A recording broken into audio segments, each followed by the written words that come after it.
With the 2023 NFL draft slowly approaching, we're seeing some games that could potentially shift some players' draft stocks. And it's a chance for some of these guys that aren't going in day one or even day two to showcase what they can do.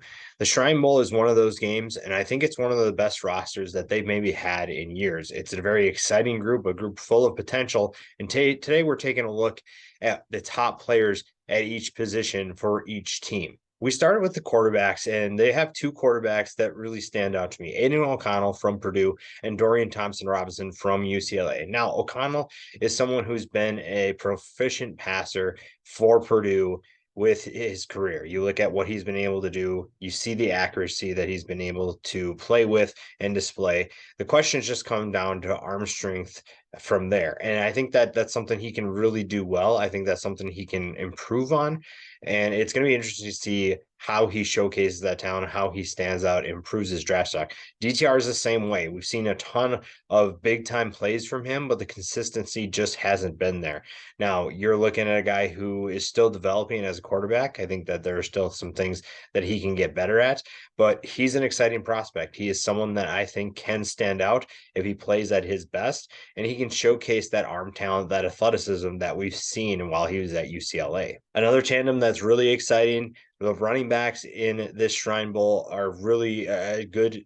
There's a good group, but these two really stand out. Jordan Mims, to me, I said when Ronnie Rivers left that Jordan Mims was going to be better than Ronnie Rivers, and that turned out to be the case last year. And you look at what he can do as a runner and as a pass catcher, I think that gives some team a potentially dynamic weapon out of the backfield. You see the quickness in his game, the vision to be able to spring loose and make big runs. I think it's just going to come down, can he be patient enough to make plays, and does he have the power to run between the trenches all game long, all three downs? Xavier Valade comes from Wyoming to Arizona State, and it was a good move. It ended up being a good move for him. Rushed for over 1,100 yards with 16 touchdowns last year. The speed is, again, a recurring theme with these two. The ability to break off big plays is going to be something that's going to help them tremendously. It's going to be fun to see what they can do actually in this game to help their draft stock. Now, the receivers were pretty tough to pick between, but I think these two stand out the most. A.T. Perry and Bryce Ford Wheaton are two guys that are big time receivers that can make big plays downfield. And it's easy to see why. You look at their ball skills when the ball's in the air, the ability to come down with big time catches. I think A.T. Perry has been a perfect example of that. What he's done for Wake Forest and for Sam Hartman has been truly remarkable in the last couple of years. You've seen the big plays, you've seen his yards per catch go up over the last couple of years. And it's just going to come down to, can he work on the technical part of his game? Can he create separation? Can he avoid getting jammed at the line? That's going to be big questions for him. Bryce Ford Wheaton has all the talent in the world, and you put it all together, he's one of the best receivers in this class.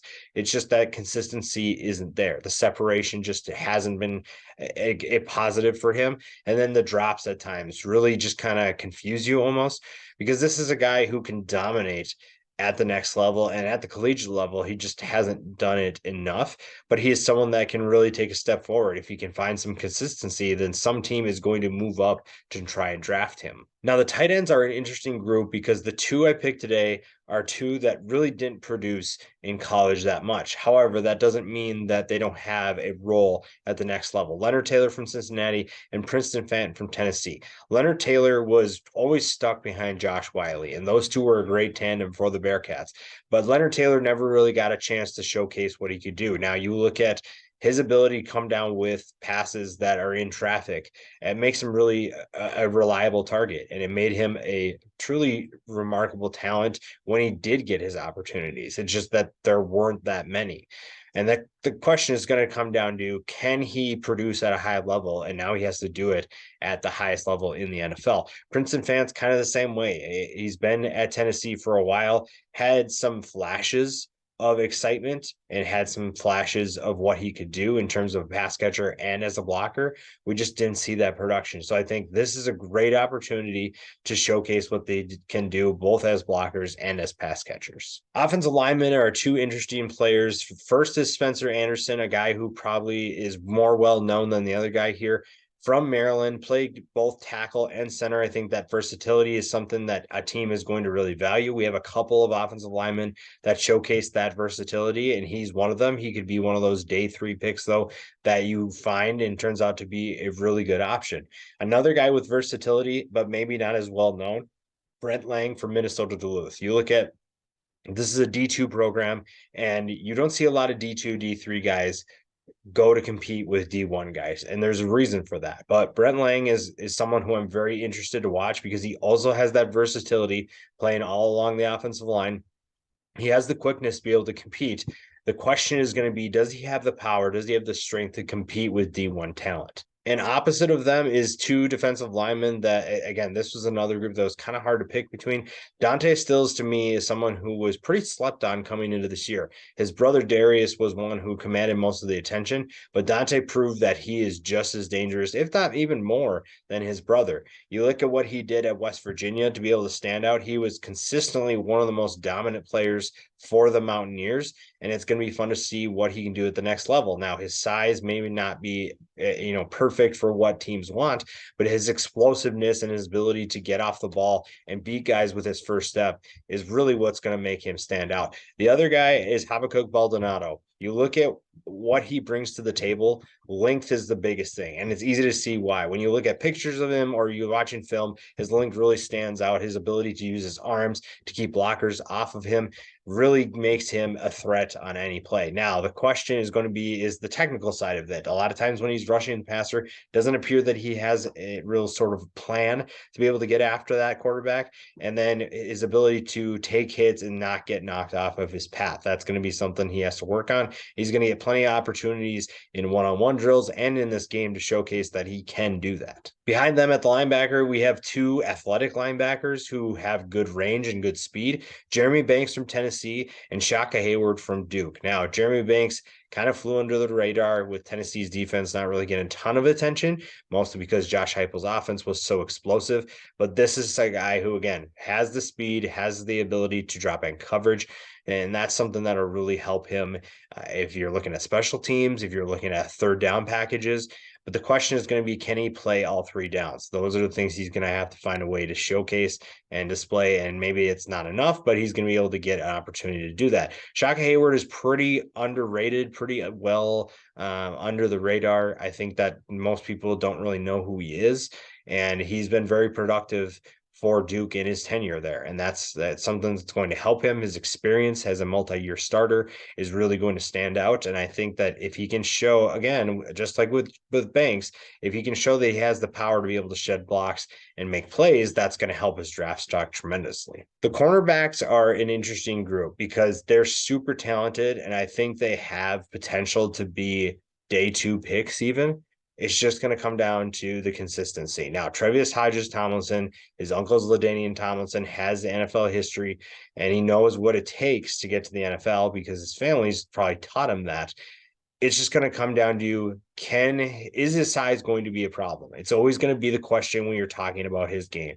THT is actually one of the best corners. He won the Thorpe Award for the best defensive back in college football this year. He is freaky athletic for a guy his size. I think that he is someone who can compete physically, and you even look at the physical part of it, the physicality in which he plays. He is not afraid to throw his weight around. And now, again, he's not as big as some of the receivers he's facing, but he is someone that doesn't really care about that. He's going to find a way to win.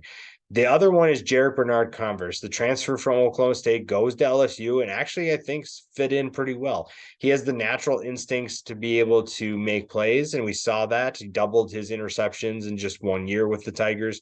It's something that I think he has the potential to be a sleeper pick, someone who's going to be very, very good for someone. And you get a chance to showcase what you can do here, show off that 1 year wasn't a fluke. And granted, he had good years at Oklahoma State. You're going to showcase now that you can compete with the best talent in the NFL draft, some of the best talent at least. And I think that he has the talent to do that. He has the good frame. His awareness, again, is going to jump off. I think that's something that's going to stand out on film, and it's going to showcase that you're going to see that when he plays in this game. And then finally, at the safety position, these are 2 guys that I think are underrated for different reasons. Bennett Williams is a guy who transferred from Illinois to Oregon, and he's put up good production. We've seen what he can do, his good ball skills. 2 years ago, had a phenomenal year, even in a shortened season due to injury.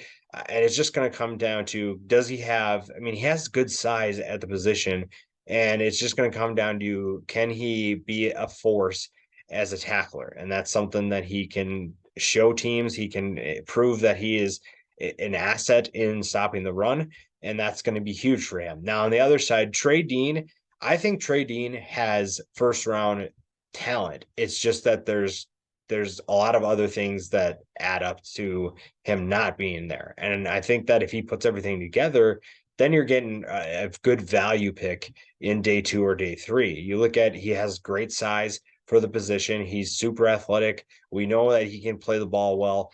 The question is going to be his aggressiveness. Does that lead to too many penalties?